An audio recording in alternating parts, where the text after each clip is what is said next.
And I just want to say to start with that I am neither a historian nor a researcher, and I'm going to make a contribution from kind of lived experience, more or less, through the lens of what I've seen around and the story of my own family. I start with saying that in Hungary and Central Europe, antisemitism has a very long history. I discovered only recently that around the late 80s, 1880s, in Hungary there was a party which called itself the Anti-Semitic Party, which had several members in parliament for a period of time. They weren't very significant force, and they sort of faded away after a few years. But it's amazing that they sort of quite openly called themselves the Anti-Semitic Party, proudly. Well, the Jews in Hungary have their history very much bound up with the Austro-Hungarian Empire, which started in 1863 and ended with the end of the First World War. And Hungary at that time, at the time of the arrangement with the Austrians, the Hungarian ruling class had a treaty to establish the Austro-Hungarian Empire. They had a sort of a history by then of a lot of latent anti-Semitism. But the official policy of the Habsburgs within the Austro-Hungarian Empire was to use the relatively more educated and more professional Jewish, sort of mostly middle-class population to sort of, in alliance, to establish a capitalist system arising from, until then, predominantly feudalist agricultural countries. So they were a helpful modernizing force as they saw it. And followed from that was a policy from above to integrate. And in fact, one of the signs of this was that they actually encouraged Jewish families to change their names from recognizable Jewish names to indigenous sounding names, so that they are not so easily recognized in carrying on their professional work, and they don't stand out, so to speak.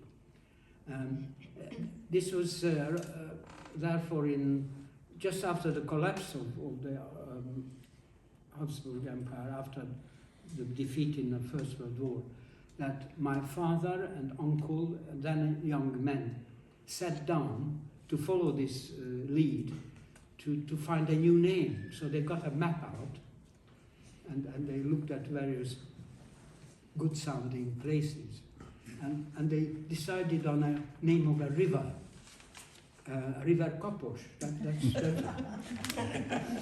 And this river Kapos flows through a very nice provincial town, small but nice, called Kaposvár. It's like Kaposgrad, like Leningrad, sort of along that line.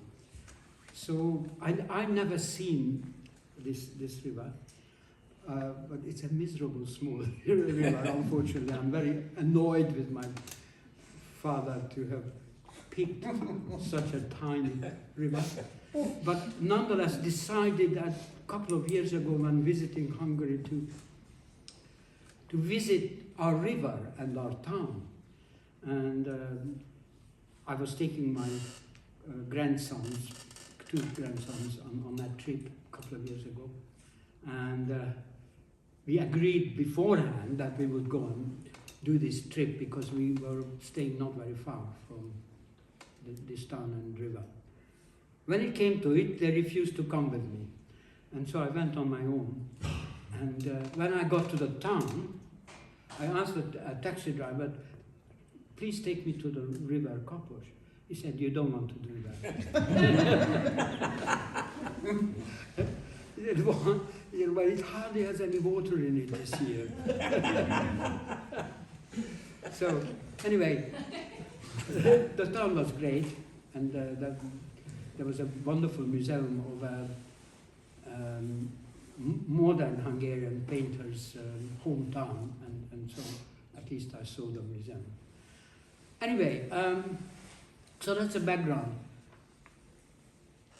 The story of Jews in Hungary is complicated by the brief Hungarian Soviet, which followed the Russian Revolution. Hungary was the only country which, following the Bolshevik Revolution, actually established a communist state briefly, very briefly. It was about 6 months in all. But it was led by Béla Kun, and several other leaders were Jewish. Amongst the then ministers was George Lukács, who later became a very famous philosopher with great influence in Marxism, and also Mátyás Rákosi, who later became the minister during the satellite status of Hungary after the Second World War. And the Communist Party was predominantly led by Jewish intellectuals, I think. And this had a serious repercussion because the brief Hungarian Soviet was obliterated by attack from the surrounding countries, Slovakia and Romania. Actually, Romania at that time actually invaded Budapest and robbed it briefly. And these forces were supported by the French. They obviously didn't want another communist country in Europe after the Soviets, or Russia at that stage. What followed from there was a brief white terror, when the nationalist sort of pitiful little army that came in following the invading foreign forces took over the country, led by Admiral Horthy, who became the leader from there on. But at the beginning, as a reaction to the Jewish participation in the communist period just before, and generally they had a real terror of pogroms, both against Jews and against any left-winger who supported the previous brief communist regime. In small towns, the countryside, the marauding troops, and there was a real white terror. There's no other way of describing it. Following that, after a couple of years of that, things settled down to under the same leader, Admiral Horthy, who did not become a king. Had he been Roman Catholic, he probably would have founded a new dynasty. But as it is, because he was Protestant, which could not be by Hungarian law king, he became a regent. That was his title, and he sort of faded a little bit in the background, but was as right-wing as you can go. And so once it settled down, it was an illiberal,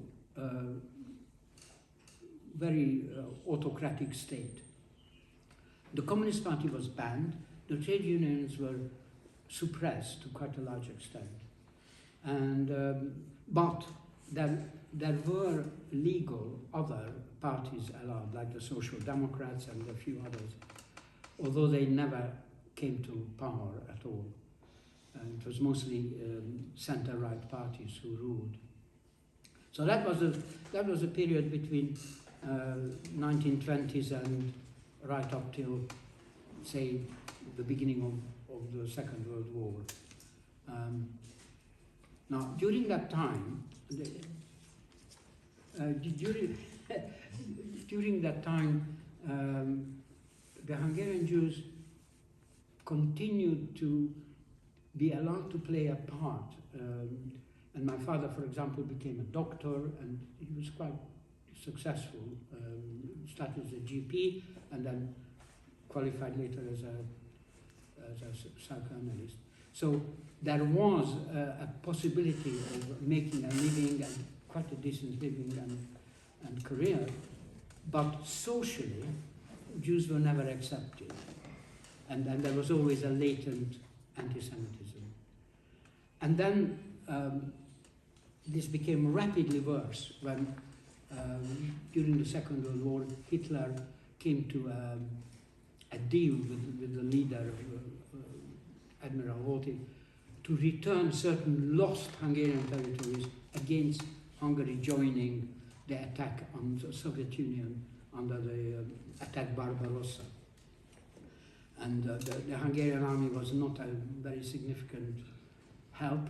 They were ill-equipped and wiped out later around the counterattack following Stalingrad. But the Germans later decided that Hungary was not any longer a reliable ally. By 1944, invaded, and that's when the Holocaust reached Hungary, and I had this period of having to hide, and to begin with wear yellow stars.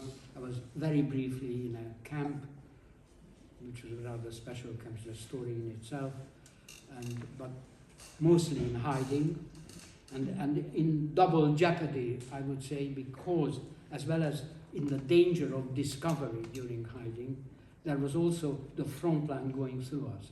The epicenter of the fighting was when we were in hiding. So I had a rich experience as a 7-year-old of both aspects, which made me particularly feel for and empathize with the experience of the people of Gaza and Palestine in general. That's perfect.